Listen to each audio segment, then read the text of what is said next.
श्री चैतन्य जय नित्यानंद।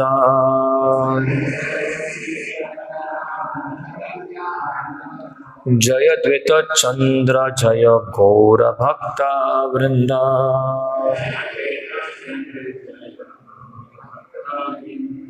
ओम ज्ञानतिमिरन्धस्य ज्ञानाञ्जनशलाकया चक्षुरुन्मिलितं येन तस्मै श्रीगुरुवे नमः। श्रीचैतन्यमनोभीष्टं स्थापितं येन भूतले स्वयं रूपः कदा मह्यं ददाति स्वपदान्तिकम्। वन्देऽहं श्रीगुरो श्रीयुतपदकमलं श्रीगुरुन् वैष्णवांश्च श्रीरूपं साग्रजातं सहगण रघुनाथामृतं त्वं सजीवं साद्वैतं सावधूतं परिजनसहितं कृष्णचैतन्यदेवं श्रीराधाकृष्णपादान् सहगण ललिता श्रीविशाखान्वितांश्च श्रीकृष्णचैतन्यप्रभु नित्यानन्द श्री अद्वैत गदाधर श्रीवासादि गौरभक्तवृन्द। हरे कृष्णा कृष्ण कृष्ण हरे हरे, हरे राम राम राम हरे हरे।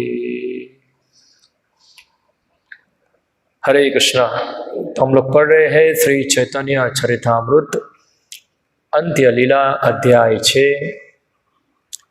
श्री चैतन्य महाप्रभु तथा रघुनाथ दास गोस्वामी की भेंट। और हम लोग पहुंचे कि नित्यानंद प्रभु रघुनाथ दास गोस्वामी को वापस अपने घर जाने को बोलते हैं। इससे पहले हुआ चीड़ा दही महोत्सव, हमने पढ़ा था वो।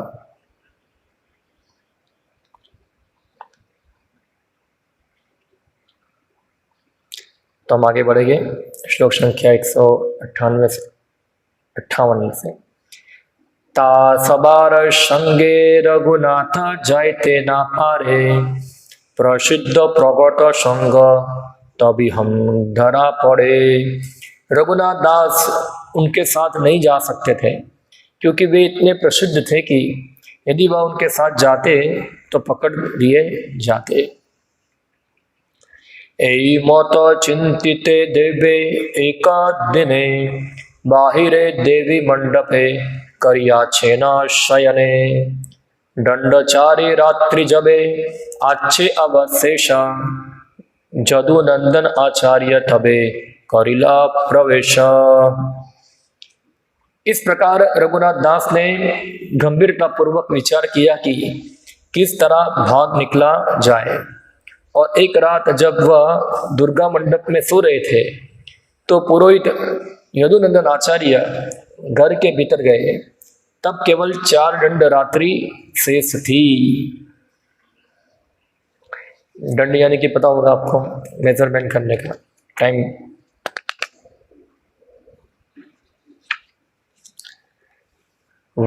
वासुदेव दत्ते रते होय अनुगृहीता, रघुनाथेर गुरुते होय पुरोहिता। यदुनंदन आचार्य रघुनाथ दास के पुरोहित और गुरु थे। यद्यपि वे ब्राह्मण परिवार से उत्पन्न थे किंतु उन्होंने वासुदेव दत्त की कृपा स्वीकार की थी। अद्वैत आचार्य ते शिष्य अंतरंग, आचार्य अज्ञाते माने चैतन्य प्राण धन। यदुनंदन आचार्य ने प्रामाणिक रूप से अद्वैत आचार्य से दीक्षा ली थी। इस तरह वे श्री चैतन्य महाप्रभु को अपने जीवन और प्राण मानते थे। श्रील भक्ति सिद्धार्थ सरस्वती ठाकुर की टीका है कि यद्यपि श्री अद्वैत आचार्य के आदेश का पालन न करने वाले नास्तिक भी अपने आप को अद्वैत आचार्य का अनुयायी कहते हैं, किंतु वे श्री चैतन्य महाप्रभु को पूर्ण पुरुषोत्तम भगवान कृष्ण के रूप में स्वीकार नहीं करते। यदुनंदन आचार्य श्री चैतन्य महाप्रभु के सर्वाधिक अंतरंग अनुयायियों में से एक थे और अद्वैत आचार्य के दीक्षित शिष्य थे।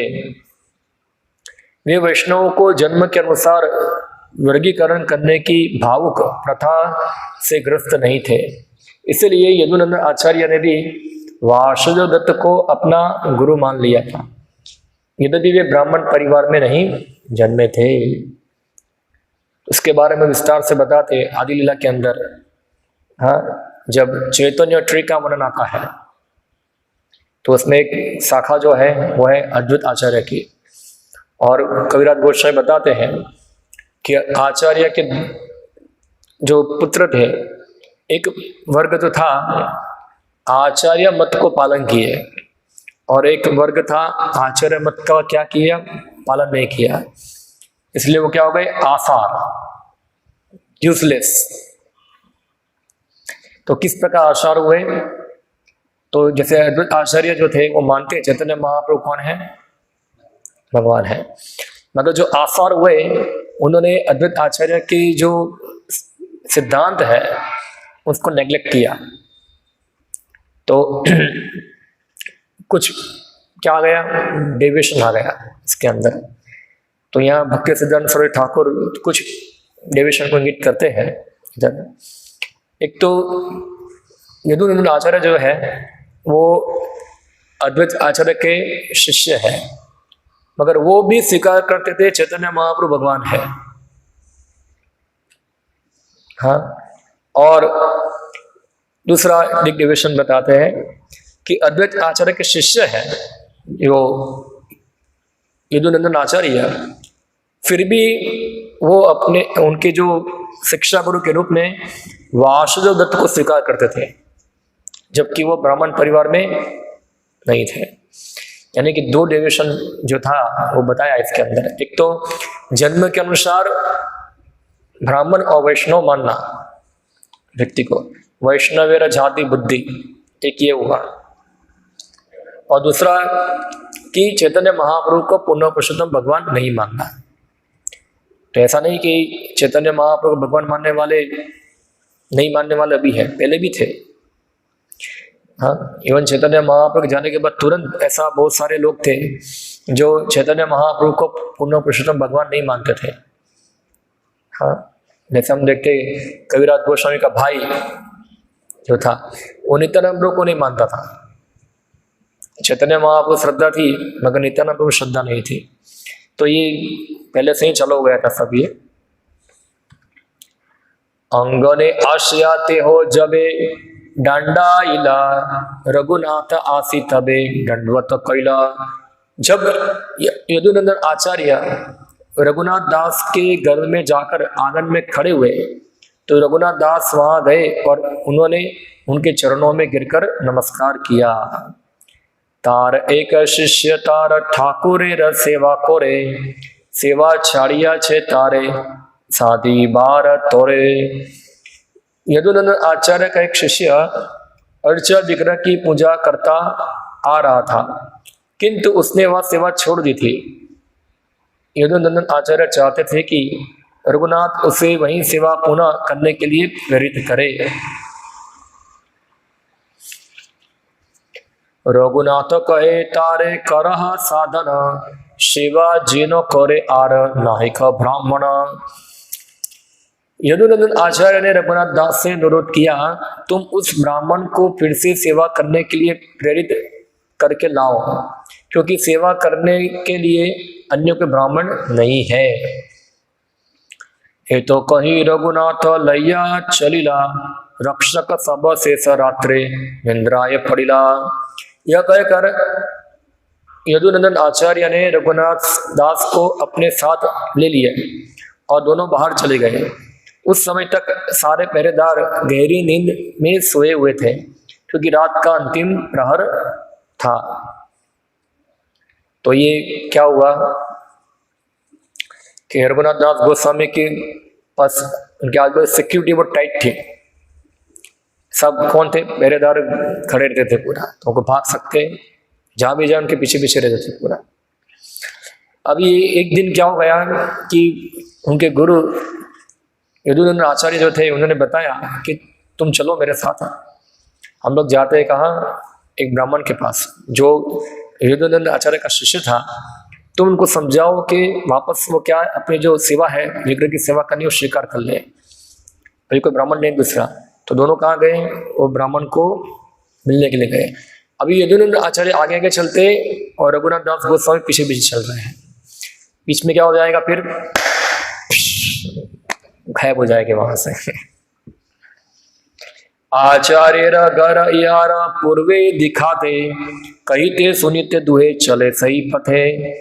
रघुनाथ दास के घर से पूर्व की ओर यदुनंदन आचार्य का घर था। वे दोनों घर की ओर जाते हुए एक दूसरे से बातें करते गए। और पथे रघुनाथ कहे गुरु चरणे, आमी शही विप्रसादी पठाई मोतोमा स्थाने। आदि दूर जाकर रघुनाथ ने अपने गुरु के चरण में निवेदन किया, मैं उस ब्राह्मण के घर जाऊंगा, उसे लौट आने के लिए प्रेरित करूंगा तथा उसे आपके घर भेज दूंगा। तुम सुखे घर जहा मोरा आज्ञा होया, यही चले आज्ञा मांगी करिला निश्चय। आप निश्चित होकर घर जा सकते हैं, आपकी आज्ञा अनुसार मैं उस ब्राह्मण को मना लाऊंगा। इस निवेदन के साथ उनकी अनुमति लेकर रघुनाथ दास चले जाने का निश्चय किया। सेवक रक्षक आर केह नाही संगे, पलाइते अमारा भाला यही तो प्रसंगे। रघुनाथ दास ने सोचा, भाग जाने का यह सबसे अच्छा अवसर है, क्योंकि इस समय मेरे साथ ना कोई नौकर है ना कोई पहरेदार। एत चिंती पूर्वे मुखे करिला गमन, उलटिया चाहे पाछे नाही कौन जना। इस तरह सोचते हुए वे पूर्व की दिशा में तेजी से बढ़ते गए। कभी कभी वे घूमकर पीछे देख लेते, किंतु कोई उनका पीछा नहीं कर रहा था। श्री चैतन्य नित्यानंद चरण चिंतिया, पथ छाड़ी उपपथे जायना धाया।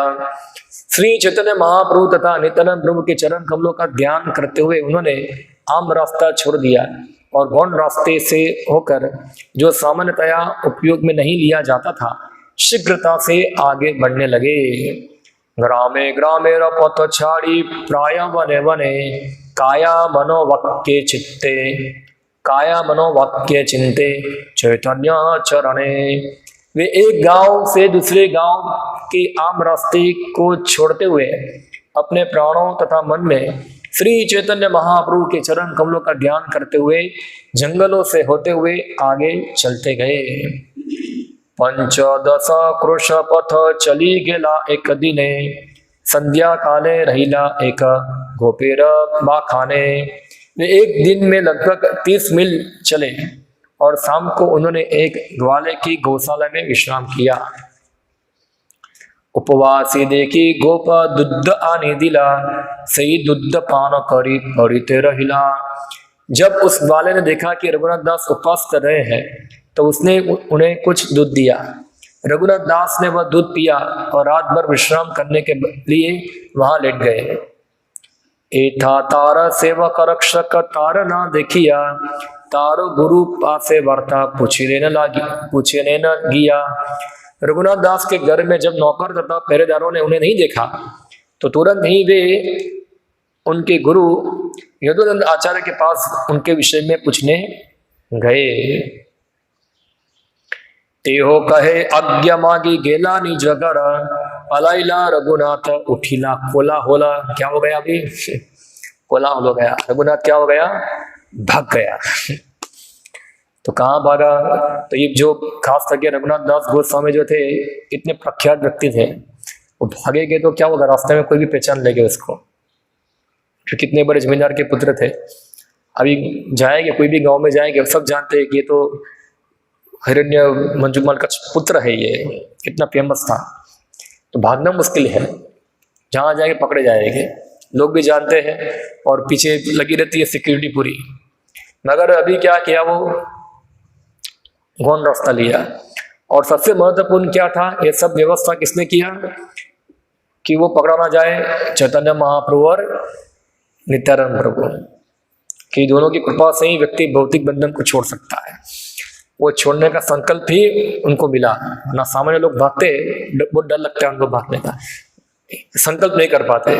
मगर संकल्प जो था, इस बार वो रघुनाथ भागे तो क्या हुआ, फिर वो पकड़े गए नहीं। और जब तक भागते रहे तब तक उनके मन में क्या था? चैतन्य महाप्रभु का ही स्मरण था। कैसे मुझे उनको मिलना है, कैसे उनके चरण में जाना है, इसके अलावा और कोई चिंतन नहीं था। तो ये बहुत उच्च लेवल का उनका कृष्ण भक्ति है। तार पिता कहे घोड़ेरा सब भक्त गण, प्रभु स्थाने नीला चले करीना गमन। कहाँ गया रघुनाथ, कहाँ गया? उसके बाप ने बता दिया, खाली किस जगह जाएगा, कहाँ जाएगा वो? नीलाचल पे ही गया है, उधर किधर नहीं जाएगा, पक्का है, पक्का वहां ही गया होगा। रघुनाथ दास के गोस्वामी ने कहा, अब बंगाल के सारे भक्त श्री चैतन्य महाप्रभु का दर्शन करने जगन्नाथपुरी गए हैं, तो वहां ही गया है, इधर है। सही संगे रघुनाथ गेला पलाइला, 10 जना ग्रह तारे आना दरिया। रघुनाथ दास उन्हीं के साथ भाग गया है। 10 व्यक्ति तुरंत उसे पकड़ने के लिए जाए और उसे लौटा ले आए। जहां उनके साथ ही भागा हुआ है, क्योंकि भक्त लोग यहाँ से गए, अभी मंगल से कहाँ गए, नीलाचल गए हैं। तो आप लोग जाओ, वहां ही होगा, उसको पकड़ कर लेके आ जाओ वहां से। शिवानंदे पत्र दिला विनया करिया, हमारा पुत्र तुम्हें दीबा बाहु दिया। रघुनाथ के पिता ने शिवानंद सेन के नाम एक चिट्ठी लिखी और उसने अत्यंत विनय पूर्वक अनुरोध किया, कृपया मेरे पुत्र को लौटाकर भेज दे। ये परंपरा चलती आ रही है अभी तक पूरी, मेरे बच्चे को भेज दो। झंझार पर्यंत गेला सही 10 जने, झंझारते पायला गया वैष्णवेर गणे। झाकरा में 10 व्यक्ति वैष्णव की एक टोली के साथ हो गए जो नीलाचल जा रही थी। पत्र दिया शिवानंदे वार्ता पूछिला, शिवानंद कहे तेओ इथाना आइला। उन लोगों ने यह चिट्ठी देखकर शिवानंद सेन से रघुनाथ दास के विषय में पूछा, किंतु शिवानंद सेन ने उत्तर दिया, वह तो इधर नहीं आया है, पता नहीं कहाँ भाग गया वो। बाहुडिया सही 10 जना आइला घरा, तारा माता पिता होइला चिंतित अंतरा। 10 लोग घर लौट आए। रघुनाथ दास के माता पिता अत्यधिक चिंतित हो उठे। एता रघुनाथ दास प्रभाते उठिला, पूर्वे मुख छाड़ी चल दक्षिण मुख हैया। रघुनाथ दास जो ग्वालियर के घर में विश्राम कर रहे थे, प्रातः काल जल्दी जगे और पूर्व दिशा में जाने के स्थान पर उन्होंने अपना मुंह दक्षिण की ओर मोड़ा और आगे बढ़ने लगे। छत्र भोग पार हैया छाड़िया सारण, कुग्राम दिया दिया करिला प्रायण। छत्र भोग पार करने के बाद वे आम रास्ते से ना जाकर ऐसे रास्ते से गए जो एक गांव से दूसरे गांव होकर जाता था।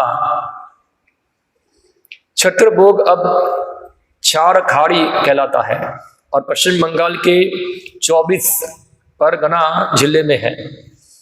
यह सुविख्यात गांव जयनगर मजिलपुर के निकट स्थित है। पहले इस भाग से होकर गंगा नदी या उसकी कई शाखाएं बहती थी। कभी कभी भूल से छत्रभोग को बेनपोल से कसाई नदी पर स्थित गांव के रूप में मान लिया जाता है। भक्षण अपेक्षा नाही, समस्त दिवस गमन, क्षुभा नहीं दादे, चैतन्य चरण प्राप्तिमना। भोजन की परवाह ना करके वे सारा दिन चलते रहे। भूख बाधक न थी क्योंकि उनका मन श्री चैतन्य महाप्रभु के चरण कमलों की शरण पाने पर केंद्रित था। कबू चढ़वाना, कबू रंदना, कबू दुग्ध पाना, जबे जय मिले चाहे राखे निज प्राणा। कभी वे चरवेना चबाते, कभी वे भोजन पकाते और कभी वे दूध पी लेते। इस तरह जहां वे जाते उन्हें जो कुछ भी मिल जाता उसी से प्राणों की रक्षा करते। 12 दिन चली गेला श्री पुरुषोत्तम, पथे 3 दिन मात्र करिला भोजना। वे 12 दिनों में जगन्नाथपुरी पहुंचे किंतु रास्ते में उन्होंने 3 दिन ही भोजन किया। 12 दिन में से 3 दिन क्या क्या खाली खाया पिया, बाकी दिन उपवास। स्वरूपादि सघोषानी आचे न वसिया, हे न काले रघुनाथ मिलिल आसिया। जब रघुनाथ दास ने श्री चैतन्य महाप्रभु से मिले तब महाप्रभु स्वरूप दामोदर इत्यादि अपने संगी के साथ बैठे हुए थे। अंगने ते दूर रही करिने प्रणिपात मुकुंद दत्त कहे ए आइला रघुनाथ। आंगन में कुछ दूर रुककर उन्होंने दंडवत प्रणाम किया। तब मुकुंद दत्त ने कहा ये रघुनाथ आ गया। प्रभु कहे न आईसा ते हो धरिला चरण उठी प्रभु कृपार तार कैला आलिंगन।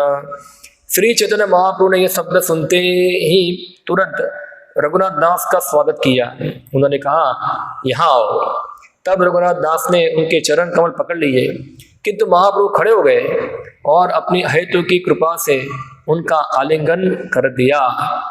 स्वरूपादि सब भक्तेरा चरण वंदिला प्रभु कृपा देखी सबे आलिंगन कैला।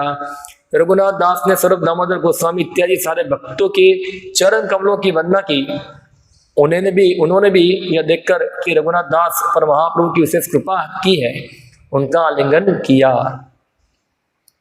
प्रभु कहे कृष्ण कृपा बलिष्ठ सभा होते तुम्हारा काड़ीला विषय विष्टागर तो होते। श्री चैतन्य महाप्रभु ने कहा भगवान कृष्ण की कृपा सबसे प्रबल होती है, इसलिए भगवान ने तुम्हें भौतिकवादी जीवन की खाई से उबार लिया है। वो जो उस छेद के समान है जिसमें लोग मल त्याग करते हैं। कर्म के नियम के अनुसार हर व्यक्ति को किसी भौतिक मानदंड के अनुसार सुख या दुख भोगना पड़ता है, किंतु भगवान कृष्ण की कृपा इतनी प्रबल है कि मनुष्य के सारे विगत कर्म फल को बदल सकती है। श्री चैतन्य महाप्रभु ने कृष्ण कृपा की और विशेष रूप से ध्यान आकृष्ट किया। यह कृपा अन्य किसी वस्तु से अधिक प्रबल है, क्योंकि इनसे रघुनाथ दास को भौतिकतावादी जीवन की प्रबल बंधन से बचाया, जिनकी तुलना श्री चैतन्य महाप्रभु ने उस क्षेत्र से की है जहां लोग मल त्याग करते हैं। श्री चैतन्य महाप्रभु ने यह निर्णय दिया कि जो लोग भौतिकतावादी जीवन में लिप्त रहते हैं वे मल में रहने वाले उस कीड़े के समान हैं जो उसे त्याग नहीं सकते। एक गृहव्रत जिसने सुविधापूर्ण घर जो वास्तव में दुखों से भरा होता है उसमें रहने का दृढ़ संकल्प लिया है, वह घृत अवस्था में रहता है। केवल कृष्ण की कृपा ही उसे ऐसे कष्ट से बचा सकती है। कृष्ण की कृपा के बिना घृणित भवपास से निकल पाना संभव नहीं है। बेचारा जीव अपनी इच्छा से भौतिकतावादी स्थिति को त्याग नहीं पाता। जब कृष्ण की विशेष कृपा होती है तभी वह उसे त्याग पाता है।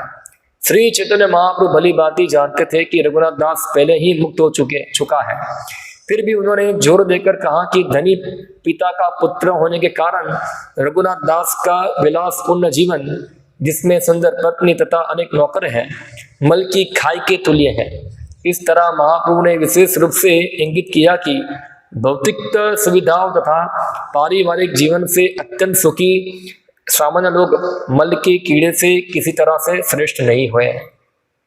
बहुत कठोर तात्पर्य है ये श्रील प्रभुपाद जी का।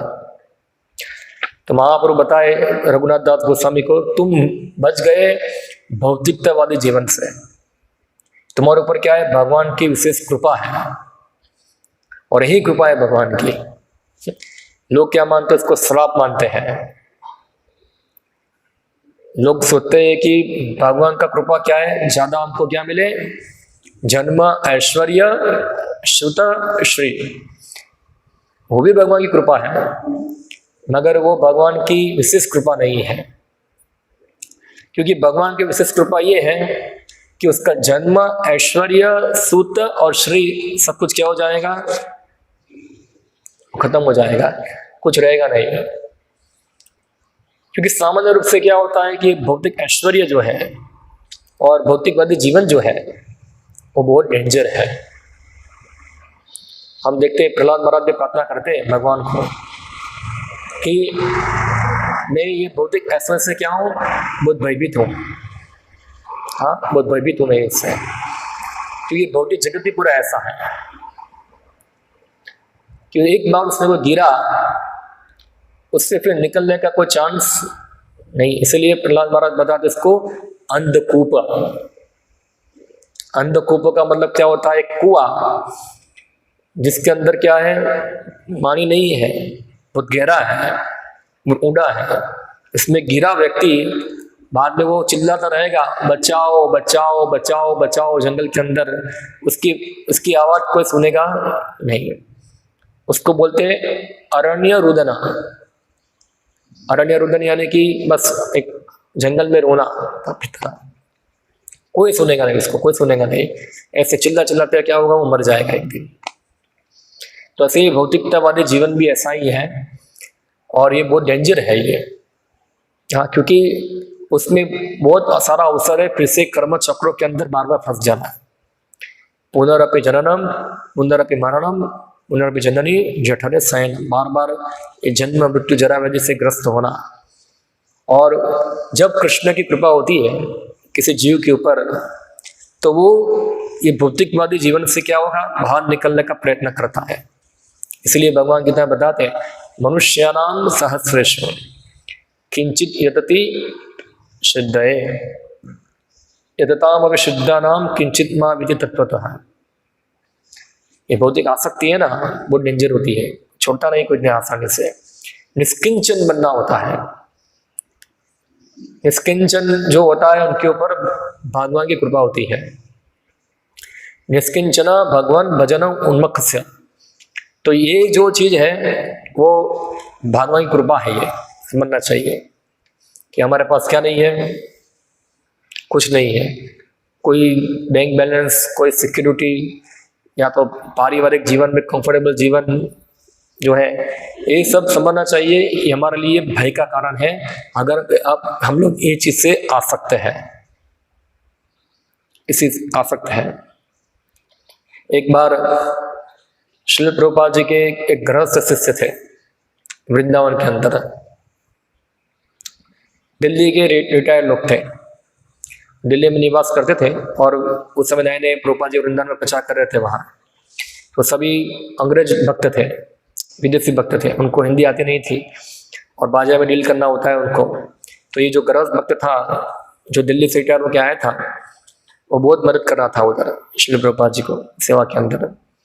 एक बार श्रील प्रभुपाद ने उसको बोला, तुम तुम्हारी पत्नी को छोड़कर हमारे साथ रह जाओ। बोला नहीं, ये संभव नहीं है, आप जो बोलो मैं करने को तैयार हूं, मगर ये मैं नहीं कर सकता। तो प्रभुपाद जी बताया, देखो ये क्या है, उसकी भौतिक आसक्ति यहाँ कि इतना सेवा करने के बाद भी क्या है, वो अभी अटैच है इतना ही इधर। तो हम देखते हैं कि इतना आसान नहीं है।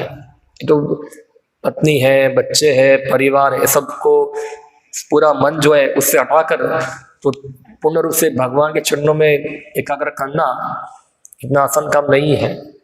हाँ, एक बार कमल कृष्ण महाराज बता रहे थे,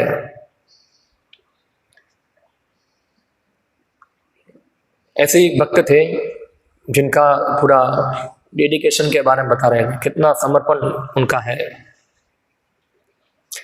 तो ऐसे एक गुजराती भक्त थे, वो उनका नाम था विदुर और उनकी पत्नी का नाम था मंजरी, पति पत्नी थे दोनों।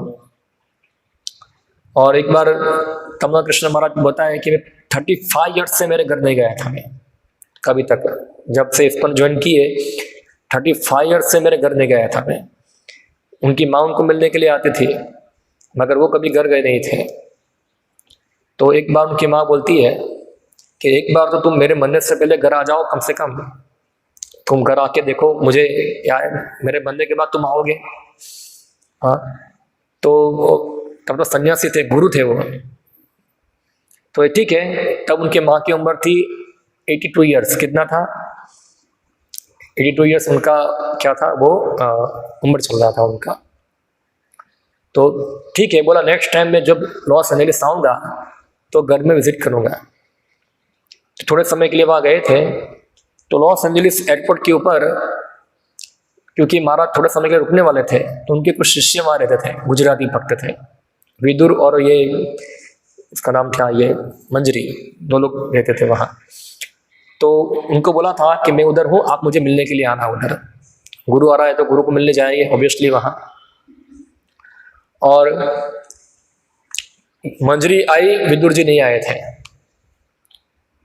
और ये दोनों भी बहुत वृद्ध हो चुके थे। एक का उम्र था 82 और एक का उम्र कुछ 78 ऐसा कुछ उम्र था। तो तमा कृष्ण महाराज ने बोला क्यों विदुर नहीं आए? बोला वो पूजा कर रहा है। तो तमा कृष्ण महाराज मन में बताया, उसको सामने नहीं बोला, वो उनके शिष्य को, कि एक सदाचार है कि गुरु आते हैं तो पूजा छोड़कर भी क्या आना चाहिए, उसको गुरु को पास आना चाहिए, गुरु से प्रणाम करने आना चाहिए। बाद में क्या हुआ, दोनों का वार्तालाप हुआ तो वो माता जी बताएं कि आप गुरु महाराज आप कभी हमारे घर पे नहीं आए हैं, आप हमारे घर पे आइए कभी इधर। बोला आप लोग काहे ना अभी इधर आ गए हैं इधर। तो बोला अब फिर ऐसे बात हुआ तो कहाँ जा रहे, अभी मेरे घर जा रहा हूँ, मेरी माँ जो है इसको मिलने के लिए, क्योंकि वो बोल रही है कि आओ इसकी 82 एज है। तो बोला हमारे भी 82 एज है, ऐसा है। तो वहां जा रहे, हमारे यहाँ नहीं आ रहे इधर। तो महाराज को भी स्ट्राइक हुआ कि ये सही बात है, इसकी 82 उम्र है और मैं उससे जा रहा हूँ, तो ऑलरेडी भगवान के भक्त है, ये तो डिवोटी है पूरा। ठीक है, फिर पूछा क्या कर रहा है विदुर, तो विदुर के बारे में पूछा तो बताया कि ये जो हम लोग क्या करते हैं, हर रोज 1 बजे उठ जाते हैं, रात को 1 बजे उठकर फिर वो अपना स्नान करता है, क्योंकि विदुर का उम्र 82 ईयर्स है। तो वो क्या थोड़ा उसका मालिश करना होता है, मालिश करते हैं पूरा, और ऐसे तैयार होकर 3 बजे निकलते हैं मंदिर जाने के लिए। 3 बजे निकलते हैं मंदिर जाने के लिए। फिर मंदिर की सुबह का जो भी प्रिपरेशन करना है वो सब प्रिपरेशन हम दोनों मिलके करते हैं, वहाँ पूरा प्रिपेयर करते हैं। और क्योंकि वहाँ दूसरा कोई भक्त नहीं है तो इसलिए विदुर की ये जिम्मेदारी है पूरा सब रेडी रखना, पूरा उधर सब रेडी रखते हैं। और फिर तमा कृष्ण महाराज गए, उन को देखा उधर वहाँ, और फिर महाराज को थोड़ा साक्षात्कार हुआ ऐसा कि मैं सोचा था कि वो मुझे मिलने आए इधर, और वास्तव में वो जो कर रहा था वो सही था। क्यों? क्योंकि वो उसको पता था कि मैं गुरु को ज़्यादा प्रसन्न करूँगा, क्योंकि इसकी जिम्मेदारी है सेवा करने की यहाँ मंदिर के अंदर, क्योंकि कोई है नहीं, तो इसलिए वो छोड़कर वो सेवा करने के लिए वहाँ रहा था उधर।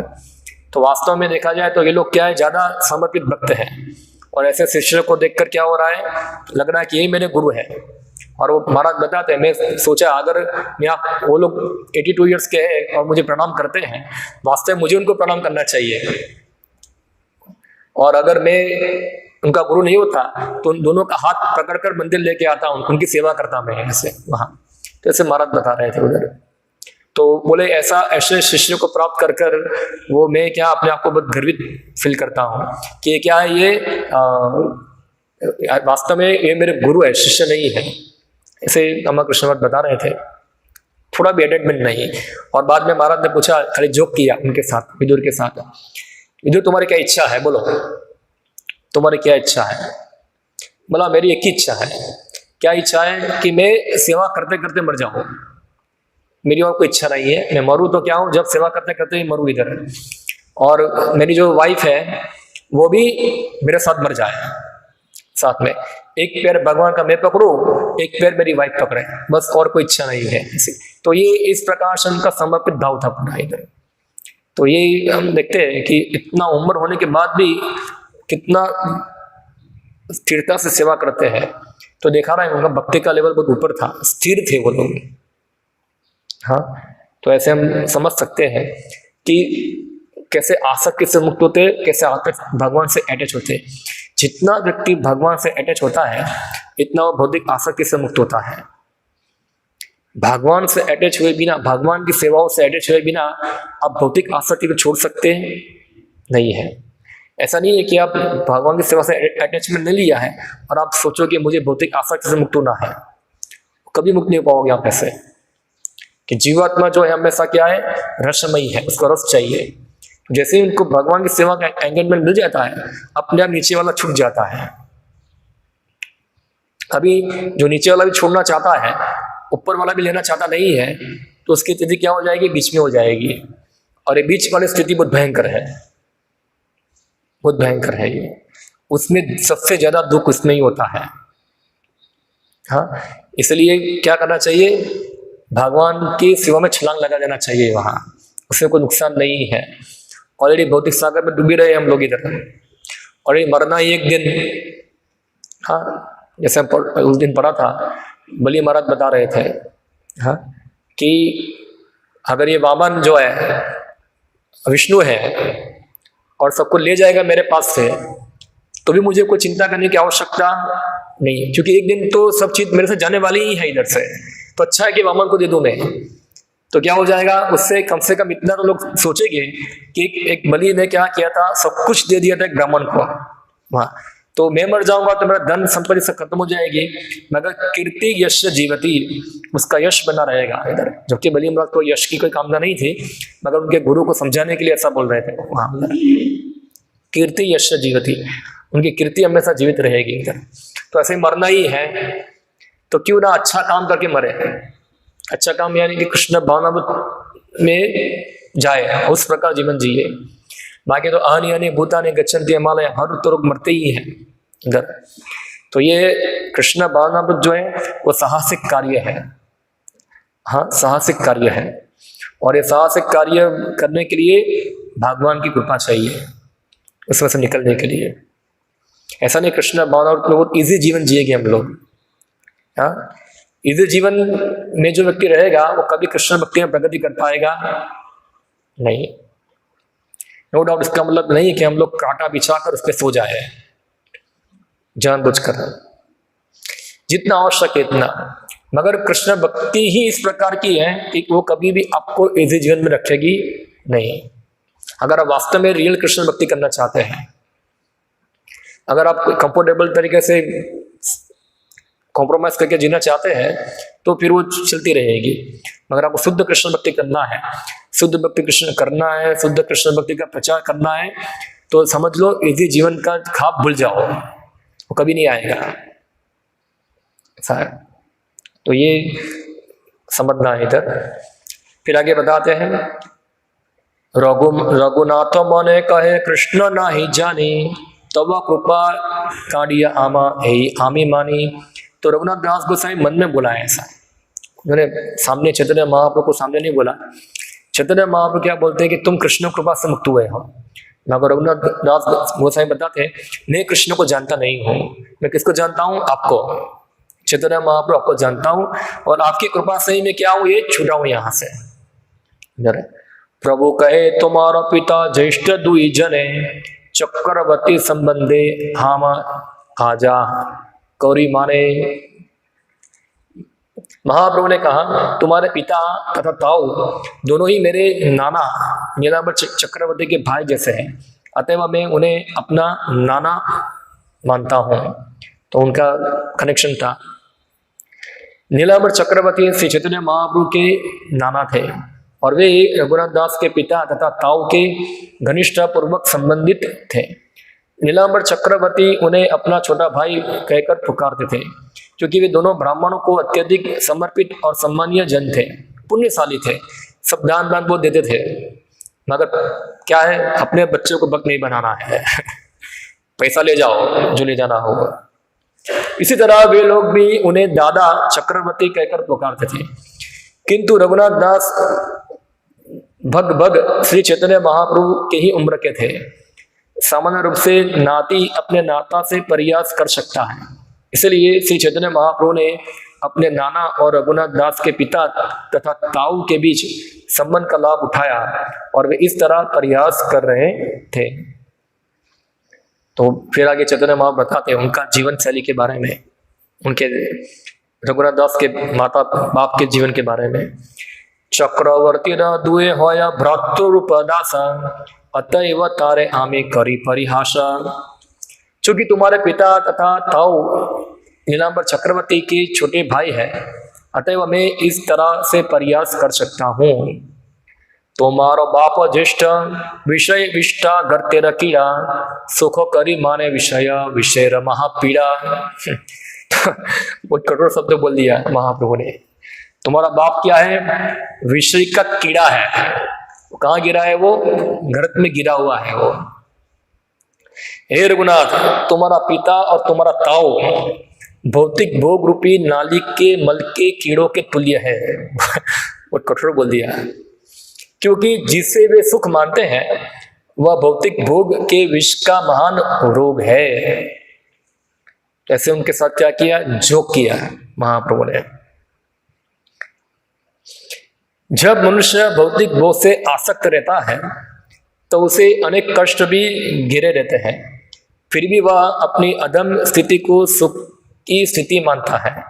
ऐसे व्यक्ति के लिए इंद्रिय भोग इतना प्रबल होता है कि वह उसे त्याग नहीं पाता। ठीक उसी तरह जिस तरह मल का कीड़ा मल को त्याग नहीं पाता।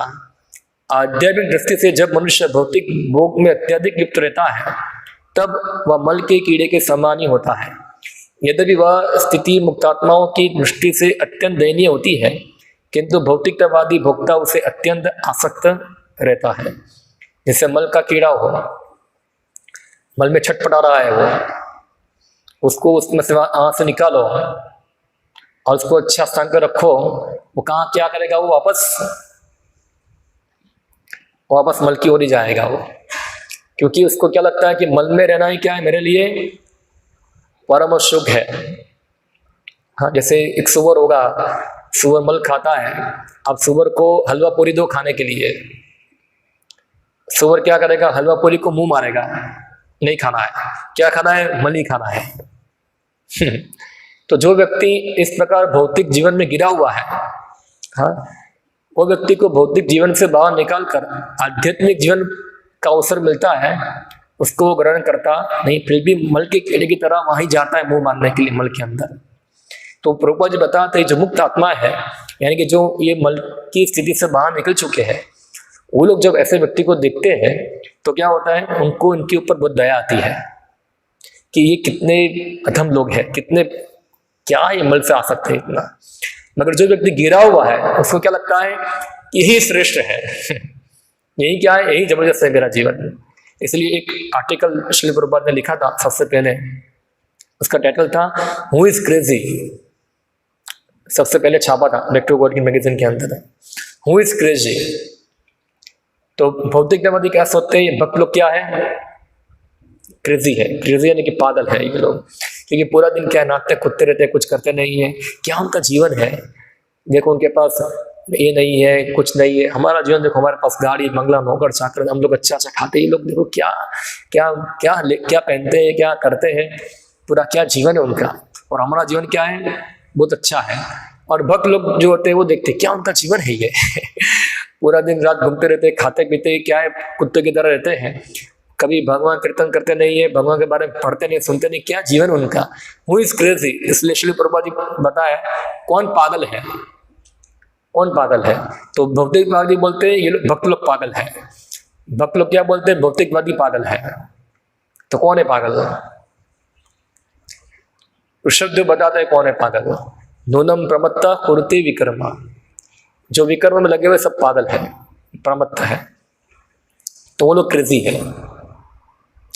देखो पागल तो सबको होना ही है, या तो भौतिक जीवन के लिए पागल होना है, या तो फिर भगवान की भक्ति में सेवा के लिए पागल होना है। पागल तो होना ही पड़ेगा आपको।